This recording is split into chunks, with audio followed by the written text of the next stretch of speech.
5 people were arrested on Sunday in connection with the alleged gang rape of a teenage girl in a Uttarakhand government bus after it arrived at the Dehradun ISBT from Delhi. Police said the 16-year-old girl was allegedly assaulted on the 12th of August inside the parked bus at Dehradun ISBT.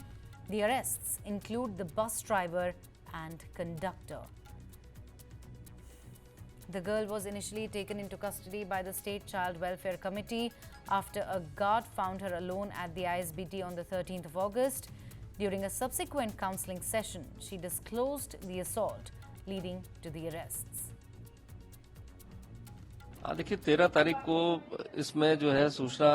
वहां पर जो 1098 है child helpline है, इनको सूचना वहां के guard द्वारा दी गई थी कि एक बालिका संदिग्ध परिस्थितियों में वहां पर बैठी एक शॉप पर कुछ खा रही है और इस तरह वहां पर कोई संदिग्ध व्यक्ति भी दिख रहा है। तो इसको देखते हुए 1098 ने अपनी टीम को अन्य सदस्य को बुलाया और बच्ची से जो पूछताछ करी, उस पूछताछ में बिटिया द्वारा ये नहीं बताया गया कि वो कहाँ से आई है, किन परिस्थितियों में आई थी, और उसके द्वारा अपना घर कहीं कभी अन्य शहरों में बताया गया। और माता पिताजी के बारे में पूछने पर उसके द्वारा ये बताया गया कि उनके माता पिताजी की डेथ हो चुकी है। तो इस सब चीजों को, परिस्थितियों को देखते हुए जो 1098 की चाइल्ड हेल्पलाइन की टीम है, इनके द्वारा CWC के माध्यम से उसको काउंसलिंग के लिए ले जाया जाता, बाल निकेतन ले जाया गया था। और वहां इसके बाद उसकी फर्स्ट डे जो काउंसलिंग हुई थी, उस काउंसलिंग में भी वो नॉर्मल परिस्थितियों में उसने इसके द्वारा ऐसा कुछ नहीं बताया गया और अपने घर के बारे में भी बहुत ज्यादा डिटेल नहीं दी गई। तो काउंसलिंग रिपोर्ट के अवलोकन से भी स्पष्ट हुआ, पूछताछ से भी, तो कहीं ना कहीं बच्ची द्वारा ये बात बताई गई कि जो है उसके द्वारा 5 लोग द्वारा गलत कार्य किया गया था। चूंकि मामला जब इस तरह का सामने आया पूछताछ में काउंसलिंग के दौरान,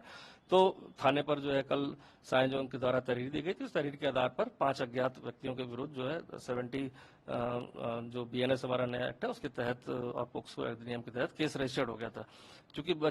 बिटिया से जब इस जानकारी के बारे में घटनाक्रम कहाँ का हो सकता है, जो हमारी स्पेशल टीम जो महिला अधिकारियों की बनाई गई, तो उसके बाद फिर पता चला कि घटनाक्रम जब वो बस से दिल्ली से बस से आई थी तो घटनाक्रम बस का था। तो इसके बाद वहां की सारी CCTV फुटेज को लेकर अवलोकन किया गया। उस अवलोकन के बाद बिटिया को देखा कि रात के करीब